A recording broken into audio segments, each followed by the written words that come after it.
Почитувани колеги пратеници, почитувани членови на влада, јас за денес одбрав една тема која што сметам дека е најсензитивна после великобугарското предавство кое ни се спрема. Мислам дека втора тема е лихва во банкарскиот сектор и затоа ќе имам две прашања сума сумарум. Едно до гувернерката планирав, меѓутоа бидејќи не е тука, веројатно има представник од Народна банка, и едно до премиерот на владата.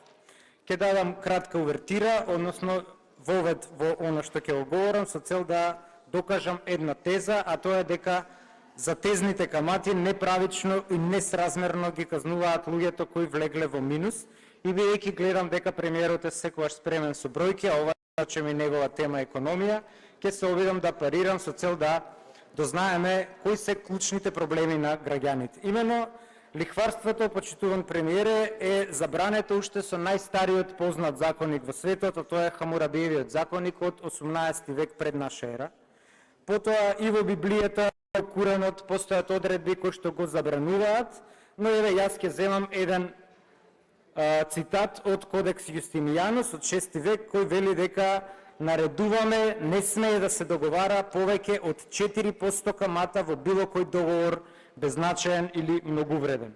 Дури македонците кои живееле под турско, не знам дали знаете, под Ottoman Imperial Bank во Солун, значи онаа банка која што гемиџиите ја кренаа во воздух, ако земеле кредит, земале со 6 до 8% камата, додека денешниот македонец, ако земе кредит, тогаш каматите се двоцифрени, односно преминуваат над 10, односно стигнуваат скоро до 12%.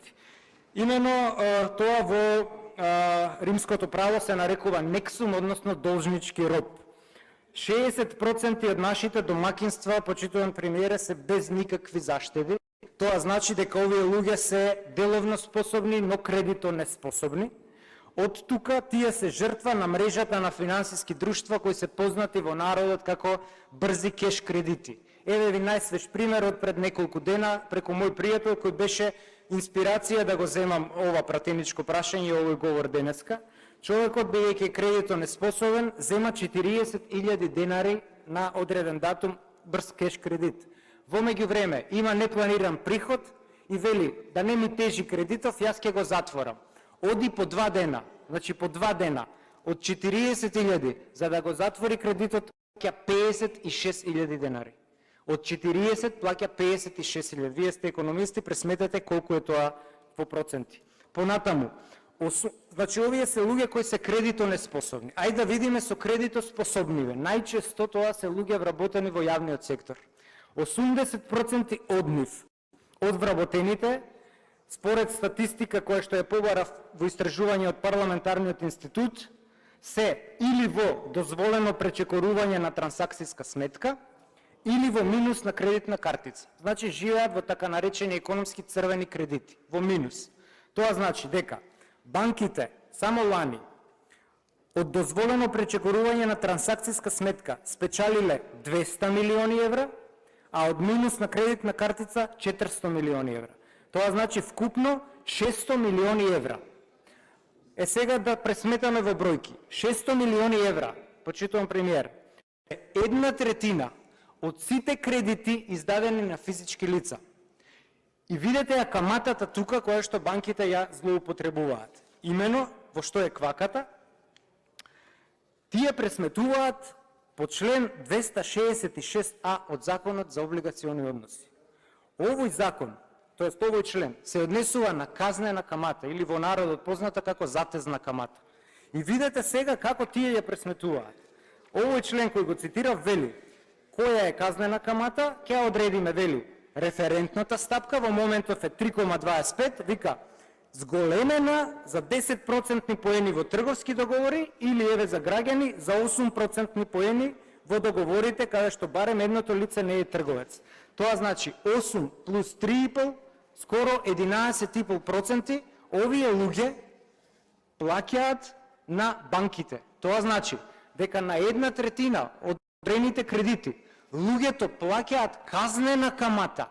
Значи, не плаќаат обично овие што се по 4-5 на потрошувачки кредит, туку казнена камата. На 600 милиони евра плаќаат казнена камата.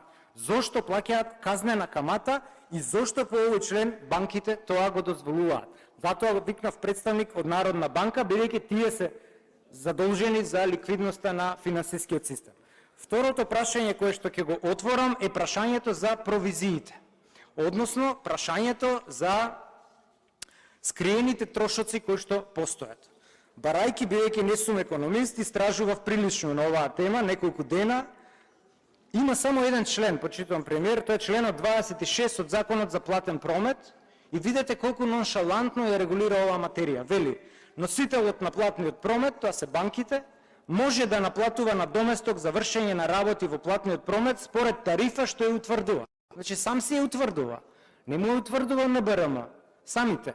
И вика, единствено е должен да ја објави тарифата на видно место во банката и на вебсајтот. И толку.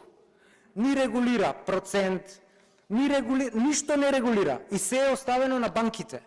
И имате ситуација каде што тарифата која што банката е донела е 30 страни, почитувам премиер. Значи за се живо и диво се наплаќа. За секое мрднување на банкарски службеник се земаат пари. И еве сега ќе ви кажам како.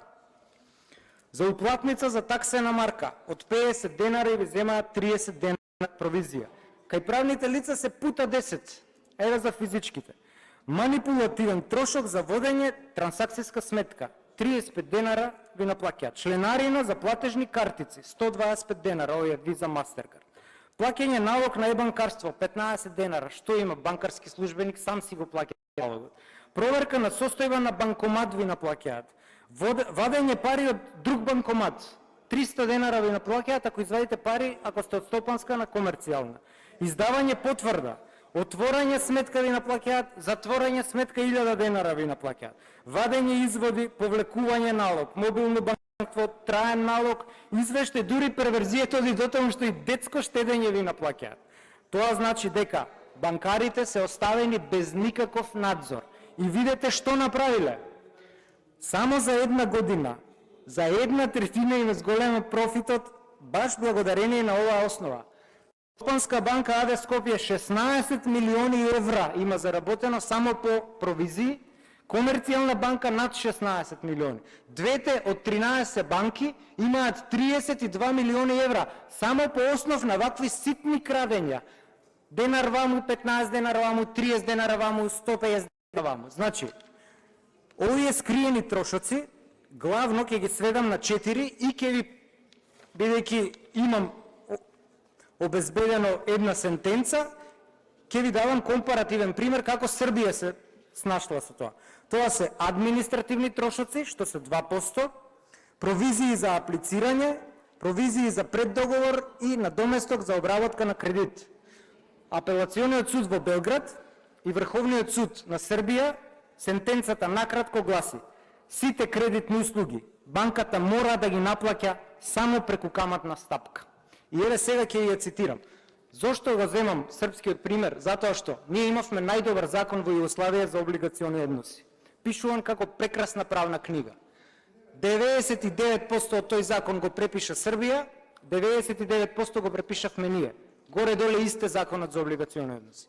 Апелациониот и Врховниот суд во Белград вели: со спорната одредба на договорот не се прецизираат кои се тие реални трошоци и зошто истите процентуално се поврзуваат со износот на кредитот. Тоа го повредува начелото на еднаква вредност во взаимното давање кој го нормира законот за облигациони односи. И вели: надоместото на трошоци за обработка на кредитот се состои во тоа што банката му дава на располагање на корисникот одреден паричен износ и за тоа си наплаќа камата која ја опфаќа цената на кредитната услуга. Без економска оправданост, банката од корисникот да наплаќа дополнителни правни услуги во смисла на наплата на име трошоци за обработка на кредит. И сега во соседна Србија има бран на тужби против банките по истиот овој правен основ, каде што луѓето си ги бараат овие неосновано наплатени 2%, 0,5%, 1% и слично. Значи, прашањето ми е, прво на БРМ, дали Народна банка планира да им забрани на банките да наплаќаат скриени трошоци?